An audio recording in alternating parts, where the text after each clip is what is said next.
it's Dianne at Minerva. I hope you're all doing really well this week. And today I'm going to share a make with you for a fabulous jumpsuit. So it's this one, McCall's 7910.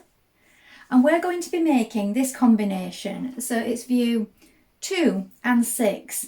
So there are different combinations that you can do with this jumpsuit to create your own look. So we're doing the halter neck and the wide leg today. But you can change it up and do the deep V or the one shoulder option if you prefer.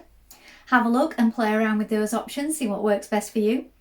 Now, what we're using today is a Minerva exclusive crush velvet. So it's a stretch knit, and this one is called Rose Reverie. Now just look at the shine on that. This would be fabulous for a party. It's really pretty. I think that's going to make a fabulous jumpsuit. So prepare your fabric, and when you've done that, we're ready to go and cut our pattern pieces together. Check your sizing with a tape measure before we do this, and we're ready to begin. So here is the bodice front. You're going to cut one piece on the fold in fabric, and the fold is here, and also one piece in lining on the fold. Here is the back bodice. You're going to cut two pieces in fabric and two pieces in lining fabric. And this is your straight grain. Make a note of your markings. Here we have our trouser legs or pant legs. Here we have the back trouser legs. You're going to cut two pieces, make a note of all your markings, and also lengthen or shorten at the double line here and here, if you need to. This is the centre back point, just here. This is the trouser front legs. You're going to cut two, make a note of all your markings, and this is the straight grain here. Here is the strap. You're going to cut two, the straight grain is this way, make a note of your markings, and there is some additional information inside the pattern piece for altering up the look of your jumpsuit. So you may be using different pieces to the ones I'm using today, so check this information. Now we're ready to begin making our jumpsuit. So first of all, you want to wind half of your thread onto your machine spool and check your machine needle. Now I'm using a ballpoint size 80 today. You will need a stretch needle for this fabric because it does have a certain amount of stretch. So please test this out on a piece of scrap before you get started. Then when you've done that, we're going to take our back piece. We're going to stay stitch the edges first of all on the sides. So let's do that first of all. So we're going to do this stay stitching just here at the sides between the notches here and here. Now your stay stitching wants to be 1.3 centimetres away from the raw edge.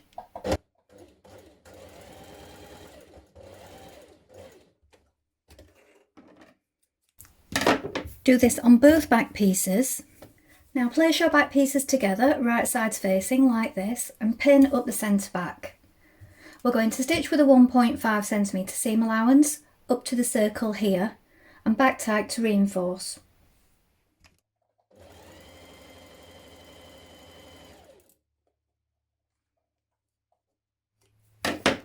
Now as this fabric is slightly stretched, you will need to change to a stretch stitch or a small zigzag stitch, so you can make your stitch smaller and the width smaller, and this will provide you with some stretch. You can also double stitch the seams if you want extra strength. Now turning the back edges at the top like this into the seam allowance. So I've done a double fold which amounts to the seam allowance in total. Pin it in place, and then we're going to base that in position.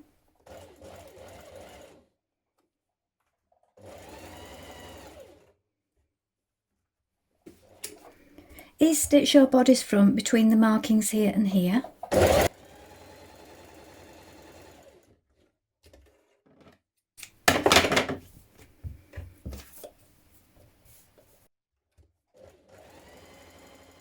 Now place your front piece on top of your back pieces like this with right sides facing, and pin the sides matching the notches here and here.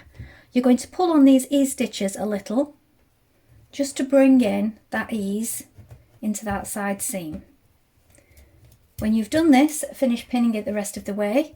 Repeat on the other side, and then we're going to stitch that in place. We don't want any bumps, we just need to make sure that we ease this along with our fingers. Do this on both sides. Stitch with a 1.5 centimetre seam allowance.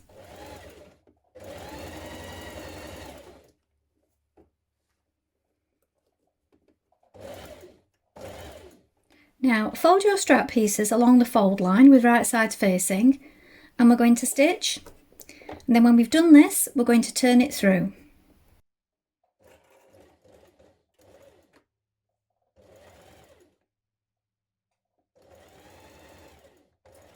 Now before you turn it through, you will want to trim it, and this will make it easier to turn through. You can use a large darning needle with some thread on the end to pull it through. Now pin your straps to your front, matching the symbols. So we're doing this to the outside, and you want to make sure, don't pop it at this top bit here. They're sort of to the side, look, so if you can see my two circles here. And then you may want to take your pattern piece and remark your circles on here now that it's the right way around. So I put a pin, look, where the circles are here and here, pushed it through, and as you can see, and then I've put another one. And now we're going to baste over that to keep it in place. So they are at an angle, and then that will sort of disappear into the seam allowance when we stitch it and be in this corner but going outwards like this. So baste that in position now.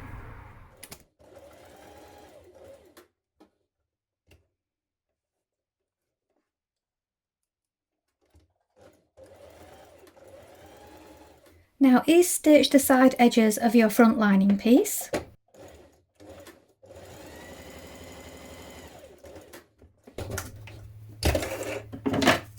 Do this on both sides between the notches here and here.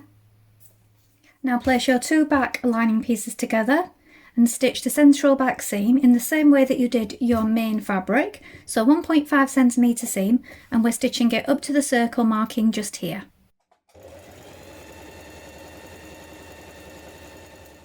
Now pin your front to your back, pulling on the ease stitches between the markings here and here where you did your ease stitching, and when you're happy with it, stitch it in place.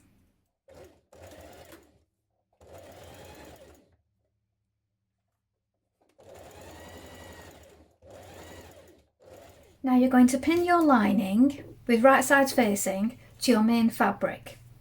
At the back here, you want to leave it open at the top back between the circles here and here, ready for inserting the straps into the back. Also leave it open at these points where we've basted down this back vent here.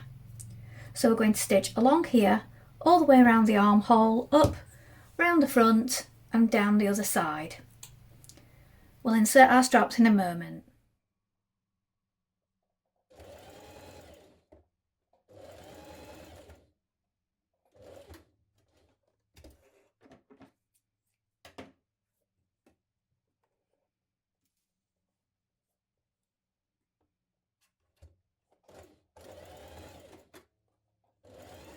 Now, as far as you can round the inside, we're going to understitch around the armholes and the neck and back. So we want to push the seam outwards like this towards the lining, and we're going to stitch it to the lining a couple of millimetres away from this seam just here.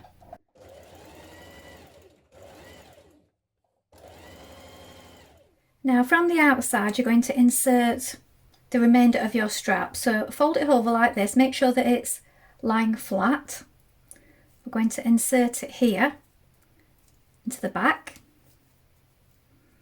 You can poke it through, pull it through to the other side. So when you've poked it through, look, make sure that it's lying flat. And now we're going to stitch across here, down here at the markings, and then we can trim that corner away.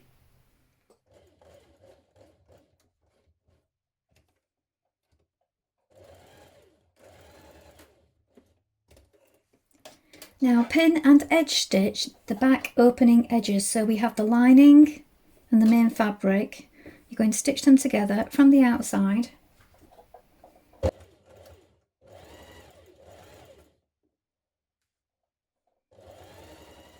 Now you're going to sew a hook and eye at the back opening edge. I will link some of these in with the description. Now pin your front leg to your back leg at the inner leg seam like this, matching the notches, and then we're going to stitch in place with a 1.5 centimetre seam allowance.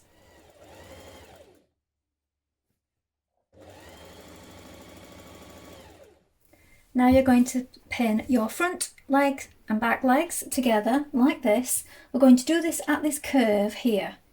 So here is your front and here is your back. Make sure that you match the notches here and here. We're going to stitch this seam with a 1.5cm seam, but we're going to do it a double seam because we have areas of stress here when we're seated.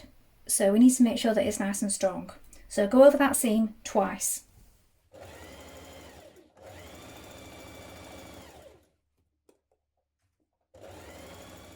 Now pin the trousers down the side leg seam like this, making sure that you match all the notches and stitch in place.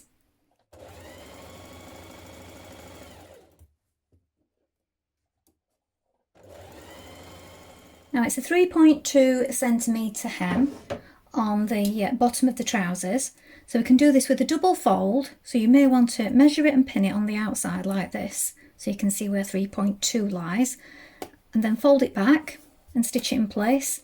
Alternatively, you may wish to try it on and just check the hem length before you complete it.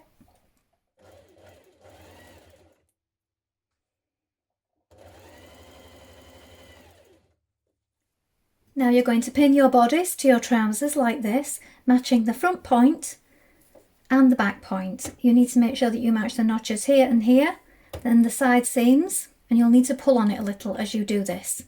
You want to stitch this with a double stretch seam again, or a double zigzag seam.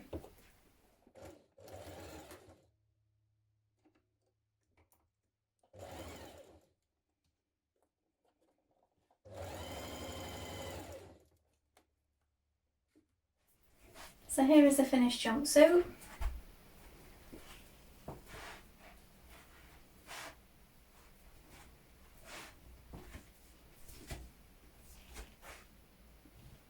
Now I personally think if you made this little back vent a little longer, that would make for easier getting on and off.